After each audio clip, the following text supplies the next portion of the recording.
Thank you very much for the introduction and for inviting me here to show a little bit of our recent adaptation of NOMAD OASIS essentially and workflows that we developed based on this to handle multidimensional photo emission data in this platform.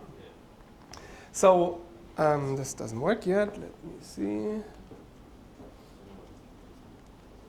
Now, okay. So here is a brief outline of my talk. I will first give a very brief introduction to what we are actually talking about, what the kind of data are that we are taking. Then most of the workflow that we are using is based on NeXus, standardization of metadata schema. I'll give a short overview, kind of what this means for this kind of data and how this fits into NOMAD. Then I'll talk a little bit about how actually to provide all necessary metadata that we want to put into the platform to make the data searchable, findable, and fair, essentially. And then I'll give like a brief example of how the data ingestion and data management on the NOMAD OASIS platform works.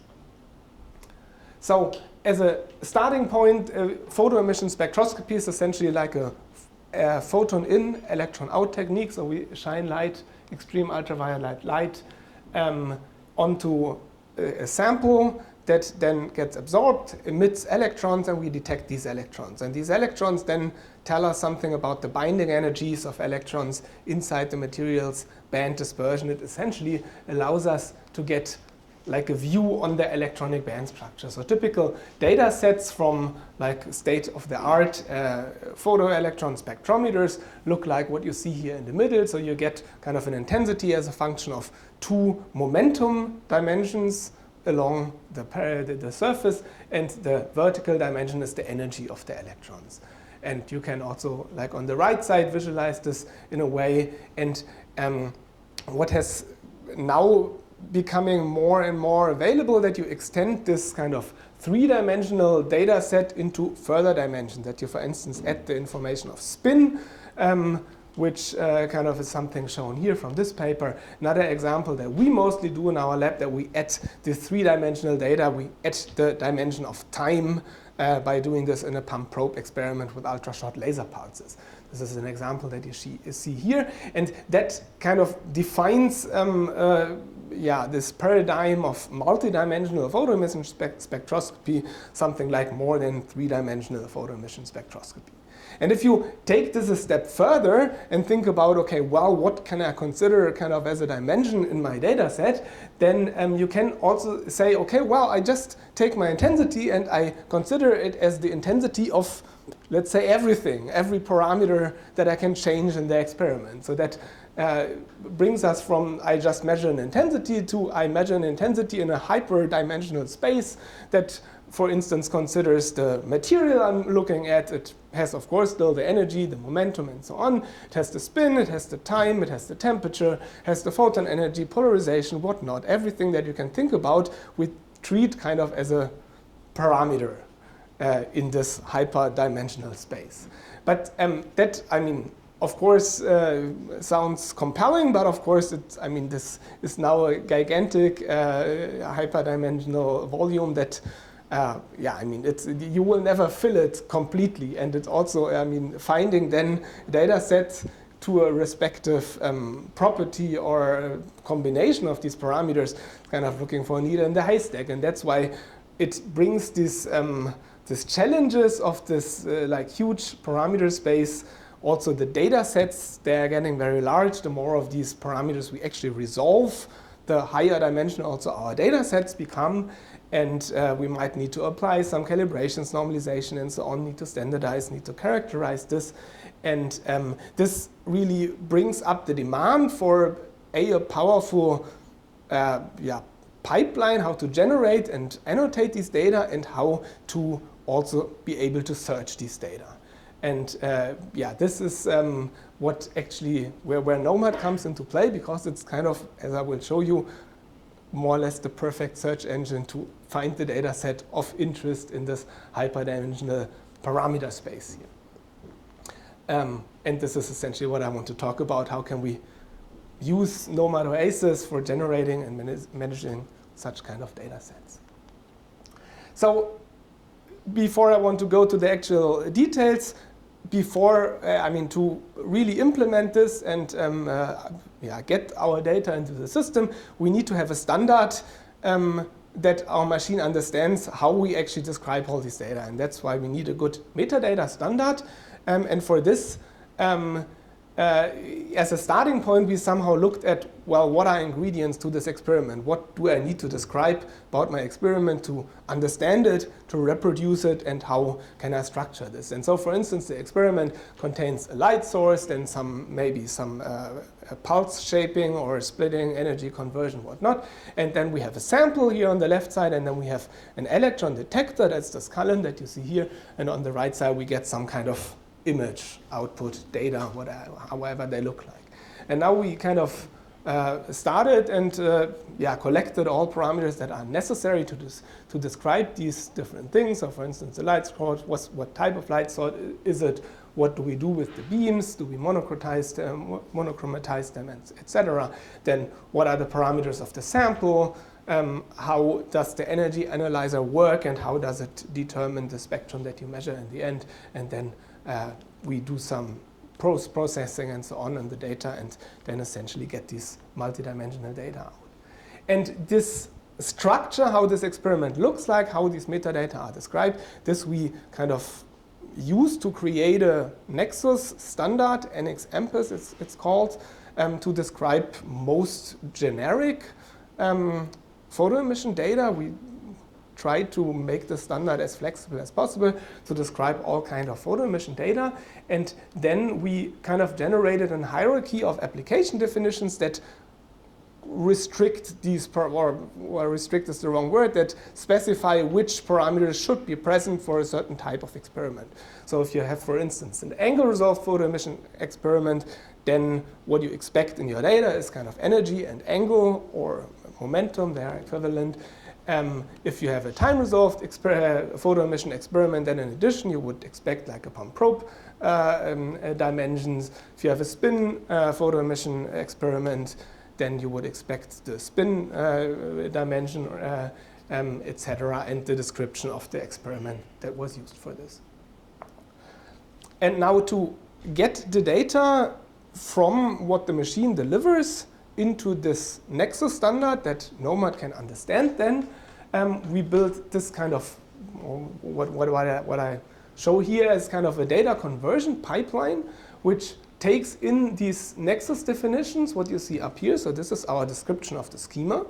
It takes in all the data that come from the experiment, so that are, for instance, raw data that directly come from the detector, that are automated metadata that we can, for instance, we can read out what the temperature of the sample holder at least is, can read out what the pressure is, we can read out what the time is, etc. Then there are some things that we cannot read out. So for instance, what the name of the sample is, if we didn't register this before, we don't know. Who did the experiment, these kind of what I call soft metadata. For this, we can use electronic lab notebooks with a well-structured user interface that tells the users what he should put where and how to call it. And then we have a config file that tells which of these entries go to which entries in this NeXus standard here. And all this information we put together into a reader, which is built on this PyNX tools, which was also developed by FAIRmat. I'll give you a short example how this is working. And that produces then putting these information together, a NeXus file, and now then we can search this, we can ingest this in NOMAD, we can search it there, we can also do some online analysis on these data sets. I will give you a brief example on this later. First, before going into how this parser actually works, I'll briefly talk a little bit about the metadata, because to me this is kind of the most important and most challenging aspect of this, to get this complete annotation of metadata and in a correct way. And as I said, there are some automated metadata recording that you can do. That's relatively simple for things like pressure, temperature, and so on. But then there are these what I call soft metadata. Who is the user? What is the sample? why did I do this experiment, and so on. And for this, we need kind of some structured electronic lab notebooks and user interface. The importance here is that it's also very critical that it's convenient for the users to use. If for every experiment that I do have to fill in 200 fields, nobody will do it because it's just too cumbersome. So I need to think about how can I make life easy for the user that they actually adopt. And what our idea was here, that we make a structured hierarchical electronic lab notebooks, and we sort entries by the frequency with which they change. So the idea is that we have some slowly changing global parameters that you kind of set maybe every month or something like this. Then there are some project-related properties that change when you start a new sample, say. And then there are some fast things that change by every measurement you do.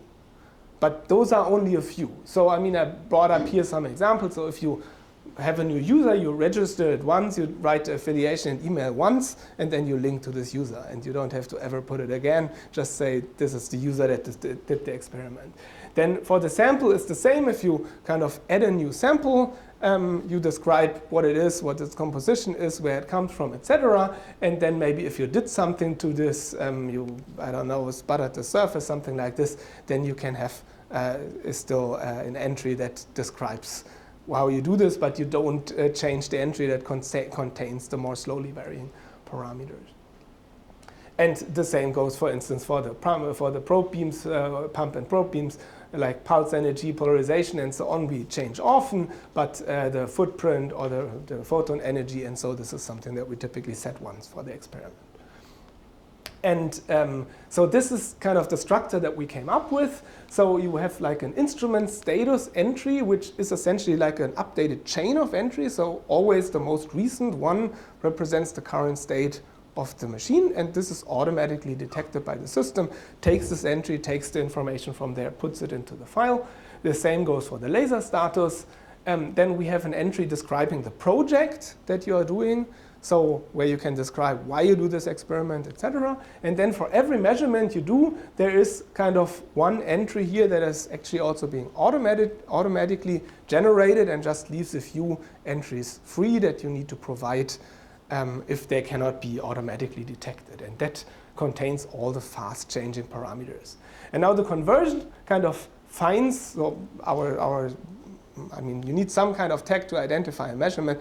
In our lab, these are just scan numbers. And for every scan, we essentially have just such an entry. And now a conversion routine just finds this entry, collects all these other linked entries, and then collects or gathers all these metadata that are now important for this experiment.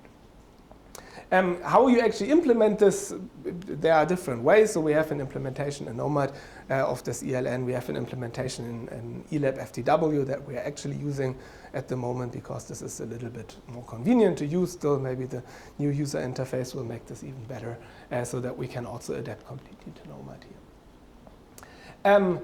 Now I want to show you a little bit how this parser then actually works in reality and how we actually get the data into the system. So for this, also the focus was on convenience, because if you have to download and upload a lot of data and do this manually, then this probably just will not happen for a lot of data.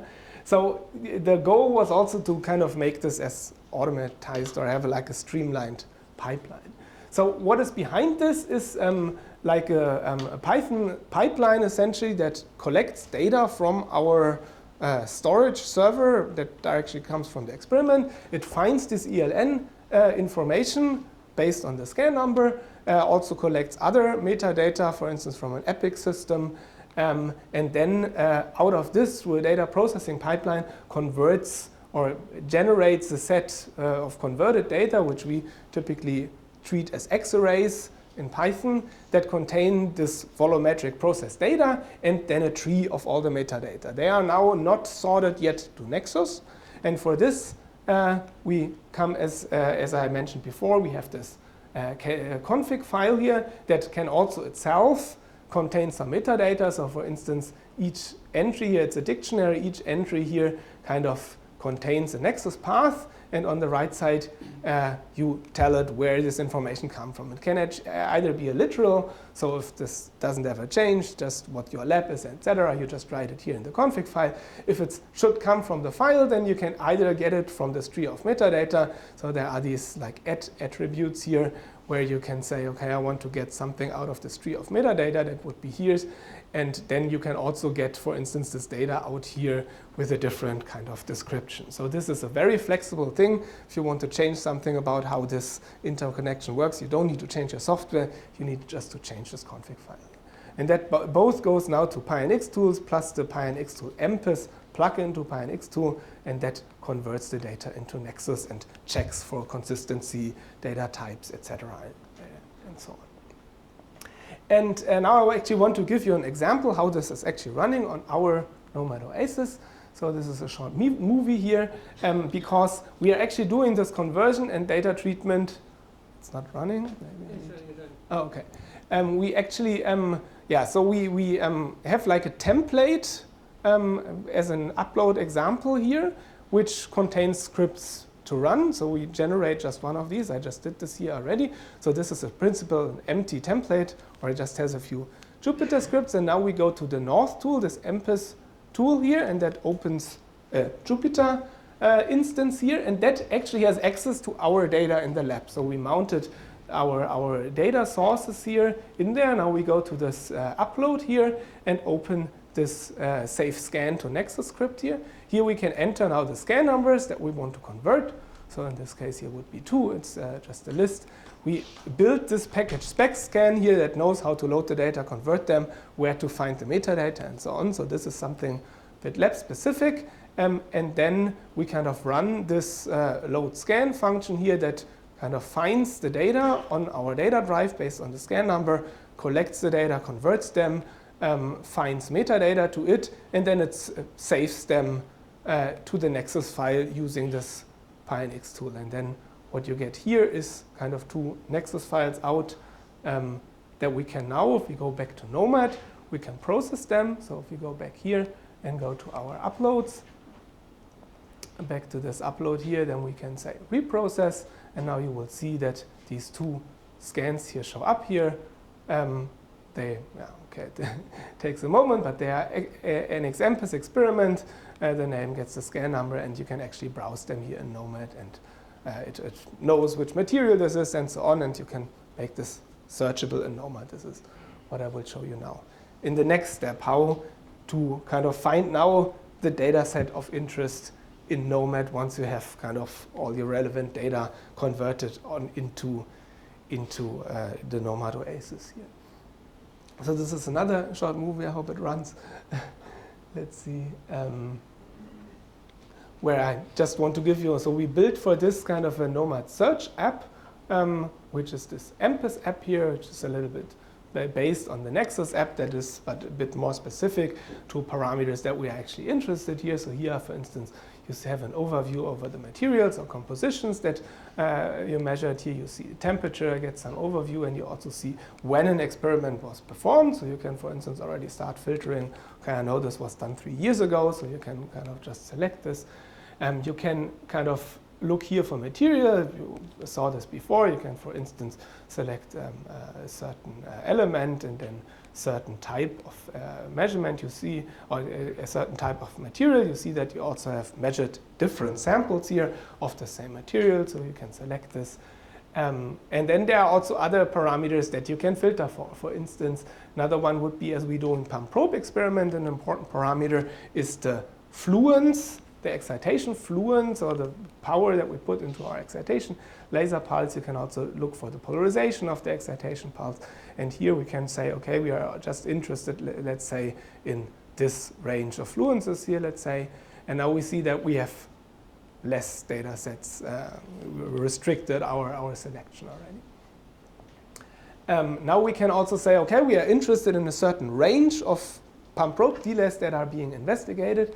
Or what we also see here is the different types or the different resolved dimensions of the data. So this first one here would be one as a function of angle, energy, and delay. Then we also have some that have 2 angles and energy, etc., maybe even 4-dimensional data sets.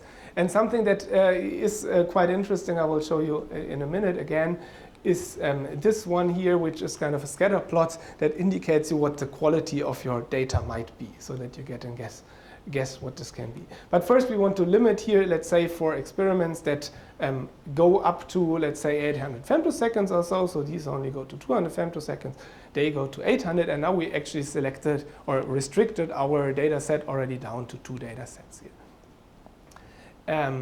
And now, as I mentioned, I can maybe explain this again. So this is one of the data sets that was relatively low on this quality chart. So you see that actually the data is relatively grainy here because we didn't invest a lot of measurement time. So what you see, I will just in a second go back to the other plot again, this scatter plot. What you see here is kind of on the vertical axis the measurement time, and on the horizontal axis the number of data points in the data set. So the more time you spend per data set, per data point, the better the quality will be. So if we pick this point that was up there on this graph, we see that the data quality is a lot better, and we can kind of explore the data here along the different dimensions, and for instance, see the dynamics in the experiment. All right, another point that goes there or is important then for the next steps for data analysis. So again, based on these North tools here. Here I didn't prepare much live demonstration. I don't know how I'm doing in time. Like 2 minutes. Okay, yeah, then this is perfect. But I just flash a few examples here what we have available in these North tools and what you can do. So I mean, what you saw already is kind of this Jupyter notebook. Or Jupyter Lab instance, but you can customize this in a way. So for instance, this here contains data or like Python packages for photo emission processing, NXmpes, PyArpis package here, if you might know this. Then we have this graphical graphical tools also that you can kind of run also desktop software in your browser that has direct access to the data on the server. One example here is Igor Pro, and a data browser that we built in Igor Pro here that we really directly run in your browser and has access to all your data, all your uploads. And another example would be like Python-based GUI tools that you can also, which you typically can't run kind of on a headless Jupyter Lab instance or Jupyter Hub instance. With this desktop environment, you can also run kind of desktop like UI, Python UI tools that use, for instance, PyQt or something like this, and build visualization tools based on this. All right, so this brings me to my end. So I think timing is good. I showed you how to standardize photo emission data based on this NXmpes standard, which is, by the way, also now an official standard of NeXus by kind of a few days ago. I got you some overview of how to structure and build such a hierarchical electronic lab notebook and what to consider there. Gave you a brief introduction about our workflow, to how to ingest data, convert them, bring them into NOMAD, and how to explore them and analyze them on the platform. Here are some links, some acknowledgement to people from our institute that were involved there, and of course heavily the people from FAIRmat involved. And thank you for your attention.